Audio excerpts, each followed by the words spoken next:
Cette élection doit être annulée. Elle doit être annulée. C'est à refaire. Regardez. C'est là devant vous. Regardez tout un sachet.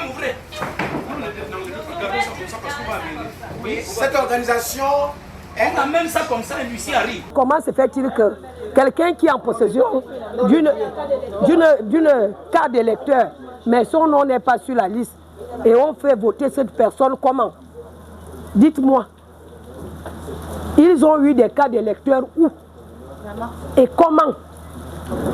Ils ont fait voter des gens qui n'avaient ni carte d'électeur, ni les noms sur la liste. Sur recommandation. Parce que, mais oui, c'est le parti du président qui doit gagner. C'est le parti du président qui doit gagner. Parce qu'il s'agit du parti du président qu'on doit forcément voter les candidats de son parti. On ne peut pas faire voter quelqu'un qui n'a ni de carte d'électeur, ni de nom sur la liste. Ce n'est pas normal. Et il y avait des listes additives. Les listes additives. Et les présidents des bureaux de vote validaient. Ils validaient. Certains candidats se sont retrouvés dans les bureaux de vote pour réclamer les résultats eux-mêmes, avant même la fin des votes. Est-ce que c'est normal? Tu étais de liste, tu es titulaire aux élections législatives. Tu n'as pas le droit d'être là, lors des élections, lors des votes, au bureau.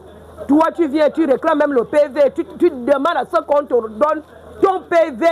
Est-ce que c'est normal? Ce n'est pas normal. Au 6e arrondissement, on doit tout simplement annuler ces votes. La commission électorale n'a pas été à la hauteur. Je dis ça.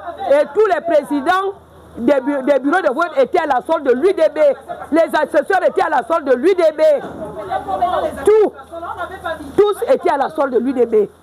C'est pas normal. La majorité des candidats se retrouvent au niveau de la mairie ce matin pour faire un coup de gueule et en même temps aussi chercher à faire une déclaration par rapport au scrutin qui s'est passé samedi 27 septembre 2025.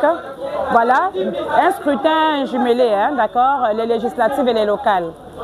À l'issue de ça, on a constaté que la fraude vraiment s'est faite. Premièrement, le vendredi 26, la présidente de la commission électorale du 6e arrondissement a refusé que les candidats, d'autres candidats, seulement l'UDB, qui avait non seulement des représentants, mais en même temps avait des scrutateurs au complet dans tous les centres et dans tous les bureaux du 6e arrondissement. Et lorsque d'autres candidats sont arrivés, elle a dit que ce n'était pas possible. Ça déjà, il y avait déjà anguille sur roche.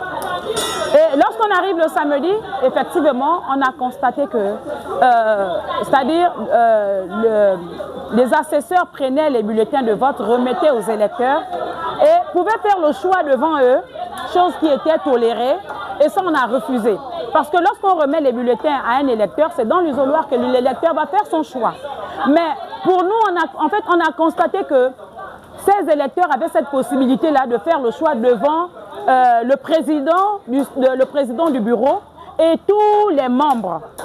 C'était déjà chose qui n'était pas normale. Et autre chose qu'on a constaté, c'est que il y avait certains électeurs qui n'ont pas eu la possibilité de voter. Pourquoi? Parce qu'on pouvait retrouver leur nom sur les listes, mais les cartes étaient portées disparues.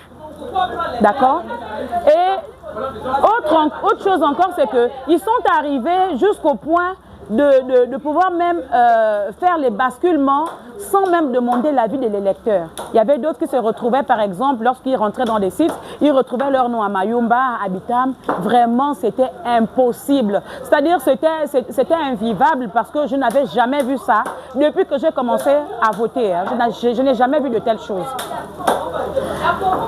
Lorsque la présidente de la commission arrive, vraiment à visage découvert, hein, à visage découvert, elle arrive. Pour elle, elle ne s'est pas gênée de continuer à faire la propagande de l'UDB, d'accord, ce jour-là, dans le centre de vote de dragage. Dire aux électeurs que voter l'UDB à visage découvert. Et ça, je le dis aussi à visage découvert, d'accord. j'assume, je sais pourquoi je le dis.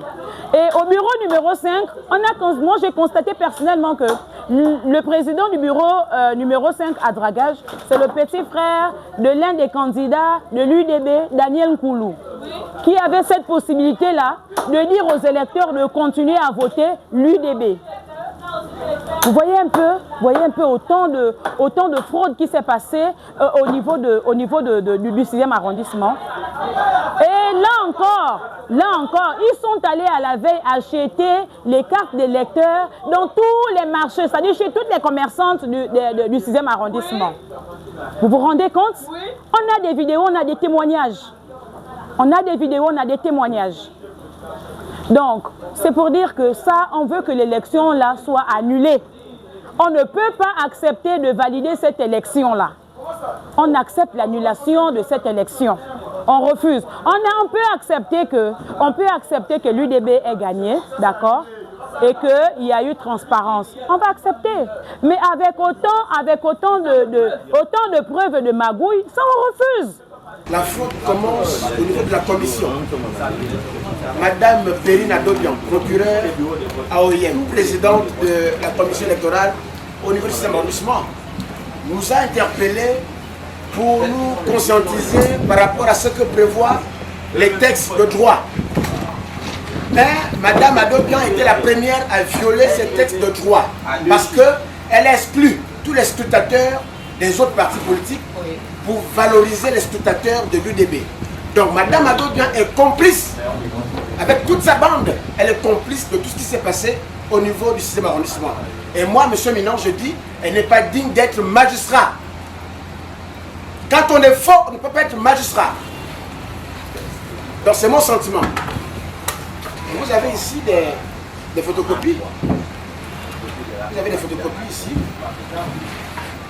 Vous avez ici l'original. Voilà. Vous avez également ici des bulletins non dépouillés. Vous voyez? Non dépouillés, c'est là. Ça, c'est le travail de Adobian, procureur. C'est comme ça qu'on met les gens en prison. C'est comme ça. Vous voyez? Pas tout dépouiller. L'huissier fera le Le Gabon, la 5e République.